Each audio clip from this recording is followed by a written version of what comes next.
Hans, you've joined us because we want to hear about securing the ground for transition investments. I'm going to step back because you're going to give a presentation. You've got a keynote, a few slides. Thank you, Nick. And then there will be questions. I just want to skip this and just comment on everyone else what they said, but I promised I'd do that. So I'll do that. It's so important, some of the things that have been said today, I want to highlight them again. Sir Alok talked about the cost for the economy of global warming. And it's a little bit puzzling that hasn't reached wider audience than it has, because at the end of the day, the costs are huge for all businesses. And we talked about, when we were preparing this, the expression of global warming sucks duration out of the economy, and it actually just increases the cost for growth. Because at the end of the day, if the economy is powered by money and money is lent, now as a bank, we lend money and we get more and more nervous about the cost and the uncertainty that we're going to get our money back. And that, I think, is fundamental. And this goes across all businesses. If you're in energy provisioning, if you're in energy production, if you're in manufacturing, no matter what it is, it's going to cost you a fortune going forward. It started very long time ago. It was apparent already in 2008 when the World Bank, together with S-Banken, launched the first green bond. It was more apparent during 2015 when we all signed up to the Paris Agreement at COP21. And it's very much apparent today. And you talked about this before. Why isn't more people prepared to do something? And one of the questions I wanted to ask Marcus, if he's still here, is what do you do about the demand function? But at the end of the day, we all know there is only one way to solve this, and that is to invest in climate mitigating activities, as in reducing the greenhouse gas emissions. And then you ask yourself, why doesn't that happen? And this is actually a positive heading, if you want to.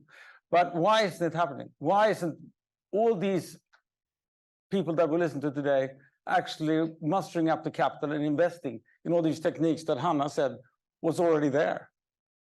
And that, I think, is fundamental in this context. And being a market practitioner, so I spent an embarrassing quarter of a century in the bond markets. I've actually been an oil trader once. Better the devil you know, if you're a sustainability officer. It is mind-boggling to me that it doesn't happen. And now, when I think about it, I'd like to make a conclusion, and that is that much of what has been invested so far has been based on voluntary commitments and convictions. But everyone that manages funds that can be invested has a fiduciary duty to look at that investment from an investment perspective. What do I get out of that investment? And most of the things that we talked about today that are desirable outcomes are not quantifiable in economic terms.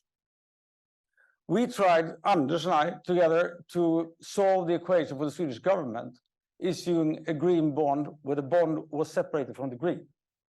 But the problem with this was that the green didn't have a value.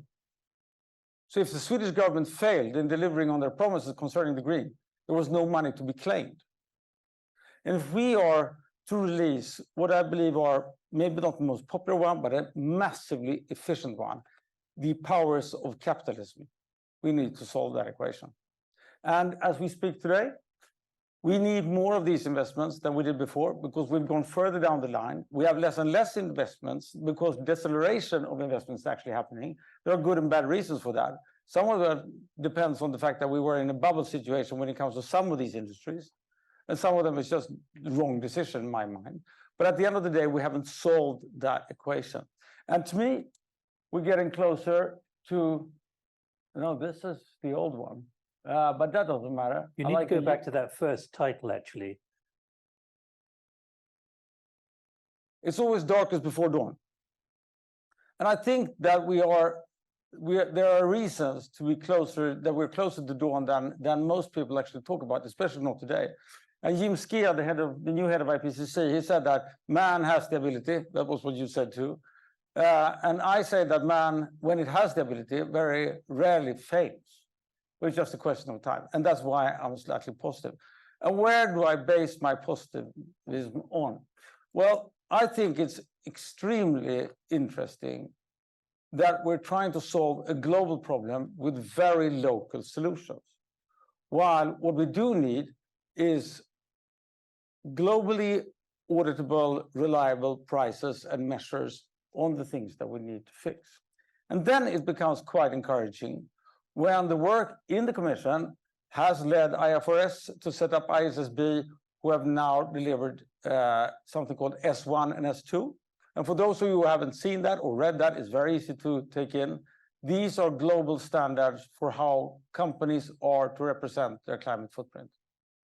Global standards. Not American standards, not European standards, not Swedish standards, not UK standards, now that you left the European Union. Thank you for the reminder. My pleasure. A stupid idea, by the way. At the end of the day, they are global standards. They are not worth more than the paper they are written on if they don't become operational and if they aren't endorsed. But they are by the International Organization of Securities Commissioners. These are the people that set financial markets in motion. They have under them 132 different jurisdictions where their endorsement of these S1 and S2 actually creates a level playing field. Because what they do is that locally in their jurisdictions recommend companies to report along the lines of ISSB. So suddenly, if this happened, because it hasn't happened yet, I mean, the S1 and S2 came out in June this year. But if it does happen, anyone who's investing or anyone who's lending is actually having the same picture of the company they're looking at, no matter if it's a Brazilian concrete manufacturer or if it's a Swedish or a German. And that is very, very important if you're talking about markets and money that moves across markets in the free part of the world. But that's only the reporting part. Now add something that becomes slightly more technical. The Integrity Council for the Voluntary Carbon Market. The guy from Storgata, what was with the Welsh name? From Storega. Storega. On Carbon capture and storage. This is a little bit part of that. This is a standard setting body that is put together by market practitioners, people from IOSCO, people from SEC, and so forth. What they handed out this year was standards for high quality carbon credits, i.e. a price for taking away carbon. Super important. Not a standard that is European, as a European emission rights, or UK emission rights, because now you have your own, or Californian ones, or East Coast ones, or Chinese ones, but global standards with requirements of verification. So we have a fundamental position concerning carbon credits that is now defined. And even that is not super important if they aren't endorsed and implemented. But now people like NASDAQ says that these are the requirements that we will put on anything that we put on our registry for carbon credits. And I can tell you that for us at S-Banken, that made the whole difference. If NASDAQ goes into this, we know that they can't afford to fail on these things. They need to set up proper markets. So now I, as a practitioner, have a marketplace. It's building up, it's not huge yet, and I have a standard framework for reporting. Now those two makes me able to contact my good friends, the auditors, and ask them, could you please help me verify what I'm getting myself into? And this is the first year that S-Banken has actually bought carbon credits to make sure that we cover for the tiny emissions that we have from our own operations. But at the end of the day, we are creating the building blocks for a financial market. And this is not done yet. This is not panacea, but it is, from a market practitioner's perspective, something that is the beginning of a foundation for establishing auditable financial effects of investing in climate mitigation. And to me, that is extremely positive. And if I continue to see, for who does that matter? Well, for me, giving advice, me them being a bank, which is more than just me, 17,500 other happy collaborators, including Alok these days, Sir Alok. At the end of the day, if we are to give advice about this, we need to hold on to prices. And we need to have a way of looking at footprint that is universal.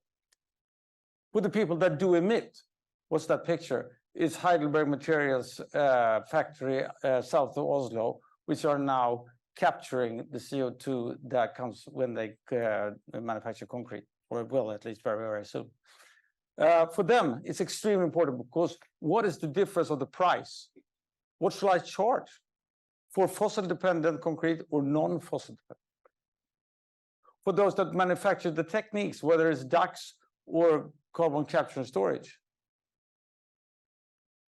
For them, it's of course extremely important to get those prices and have this universal view of what kind of climate footprint we are to address.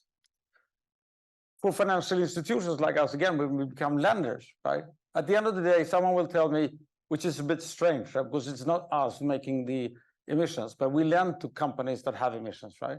So they come to us and say, you need to reduce that. Fine, we go to the customer and says that, could you please reduce that? At the end of the day, now we can say that, well, you can emit, but then I will have to pay for that in this regulated market, and I'll just add that cost to you. Or we can let you emit this much, but beyond that, you have to pay for it yourself. But you can release that kind of money, which is huge in this context, especially when we go back and look at the 40 gigaton of CO2 that we emit every year, or CO2 equivalent to address the methane thing. And for governments that are trying to do the right thing, like Denmark, like who just helped Ørsted sell carbon BECCS or bioenergy carbon credits to Microsoft, finding the right price is hopeless if you don't have a reliable market or a live one. Sweden is trying to get into a reversed auction system, which is just so uber complex right now that we're trying to sort the whole thing out. If we had a reliable market, that would be much more easier. But I guess the biggest winner of them all is planet Earth. And I think that we are not at a situation, like I say, we've fixed it, right? Or we found him or anything like that. But what I can say is that as a market practitioner, I see the first building blocks for something that is super interesting because it actually provides those with the fiduciary duty and ability to fulfill that. And to me, that's very positive. And hence I'm positive. We're moving on to, in a moment, with Hannah, a session on investing in impact with Michael and Anna. But before that, let me just put to you, it's all very well quoting Jim Ski about the dawn, but let me remind you that dawn happens at different times in different places. You know, if it's on the 21st of June, it's an early dawn. If it's on the 21st of December, it's a very late dawn. And I'm not being semantic here. In other words, you can be right that there is a dawn coming, but the question is, when will that dawn come? Because as we've heard from Sir Alok, and I mentioned right at the beginning, time is on no one's side at the moment.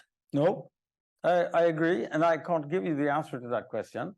I do, though, have 30 markets experience. And when the building blocks are there and it starts to move, it becomes like a swing wheel.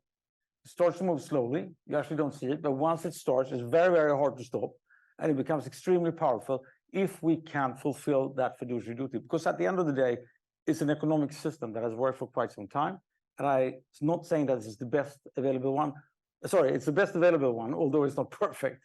But I do believe that when you solve the equation of making it profitable to invest in climate mitigation, then you release completely different sums of money than we've succeeded with so far. Does anyone want to come in? I can't see a hand going up at the moment, but we've got 3 or 4 minutes. But let me put to you that not just because of Prime Minister Rishi Sunak's remarks last Wednesday, but also what's happening in Sweden and in other countries, there is a new nervousness and caution and reluctance which is creeping into the financial sector, which is saying, hang on, we seem to be moving in a very positive direction of travel, which was forward-looking back in November 2 years ago during the Glasgow COP. Yep. But now there are more nationalistic signs and other signs, which are meaning we're going to hedge our position much more. And therefore, even if you think the dawn is coming and you're relatively positive, I would put to you that there are those who are saying, maybe we're going to hedge our bets now. We're not quite as convinced. And this is something that Michael and Anna will probably pick up. But I'm just offering it to you as you have the platform. Yeah, thank you. Well, I say that there is room to make such statements and act like that because so far, the investments that have been made, and the commitments that have been made have been based on convictions, on commitments, on a notion that people will buy more fund units from me if I do that. But I can't actually provide them with a monetary gain. And to me, there's another part of this that we haven't mentioned so far. We saw the yellow vest happening in France. We had a petrol uproar in Sweden, believe it or not. And I think that and we talked a little bit about social before. If we don't get society with us on this journey, it's not going to happen. It doesn't matter that in foresighted people that are too few and can't amass the money of the many are interested, because then it doesn't really happen. A thought here. Thanks, Hans. So I saw an article. Just tell us who you are. Yeah, sure. It's Iglia Clotovare, called Finance Boutique. I saw an article in May that Turkmenistan, a couple of oil fields, actually emitted more carbon footprint than the whole UK combined. Who? Now, Turkmenistan. in Turkmenistan, a couple of oil fields, more than the UK combined. Now, do you think that carbon credits is truly going to be a global system? Because regardless, it seems, to what we do in Europe or the US, it seems quite trivial compared to, you know, as I said, some of these large emitters in like Turkmenistan. What's your thoughts? Oh, yeah, Turkmenistan is not my expertise area. I have to admit that. What I'm talking about is to actually get the representation correct, right? The question I'm kind of afraid of getting, but how do we do with the scopes 3 along the line, right? Who's going to actually pay for this, right? Who owns it, right? And that's such an important question. But at the end of the day, and that ties into what I believe is the most important discussion, actually, the only way to fix the Turkmenistan emissions are to address the demand function of the world, right? It's the demand function, not the supply function. That is the important part. Whether the Turkmenistan, which is I talked about the free world, where capital flows freely, right?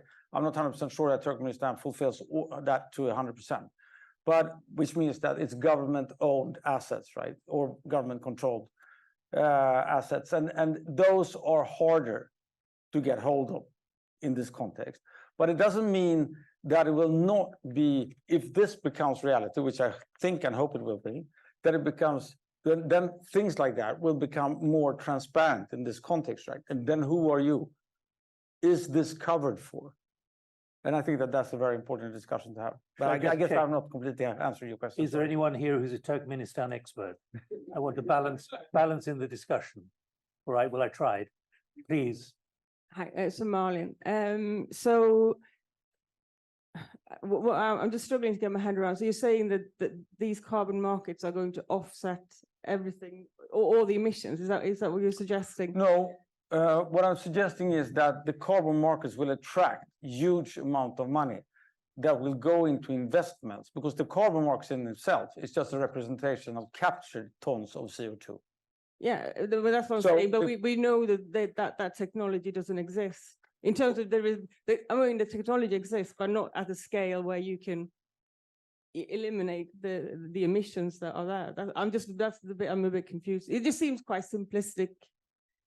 I understand what you're saying, but it seems like a very easy solution for something that's quite complex. Yeah, but at the end of the day, I would say that carbon capture does work. I would say that it exists. Does it exist to the scale of the current emissions? No. Yeah. And why not? Because not enough money has been channeled in that direction. Yet. And I think that this forms the foundation for that money to actually be sent in that direction. I'm not saying that is the only solution. Someone else talked about that before. Carbon capture is just one solution, right? But I think that the integrity of the standards that ICVCM are requiring is very, very reassuring that people that do invest money feel comfortable that that is money worth investing, which is much, much easier to prove in this kind of world than it is today. And I think that will amass a lot more money. And the point I made to Debbie was that what's extraordinary is that the IRA has opened up a new form of funding for CCS, which wasn't there before. Agreed. But Hans, let me say thank you enormously, because we're segueing now into Hannah and Michael and Anna as well to talk Thank you. about investing in impact. So thank you very much indeed. Maybe Thank you. contribute from the floor. Thank you.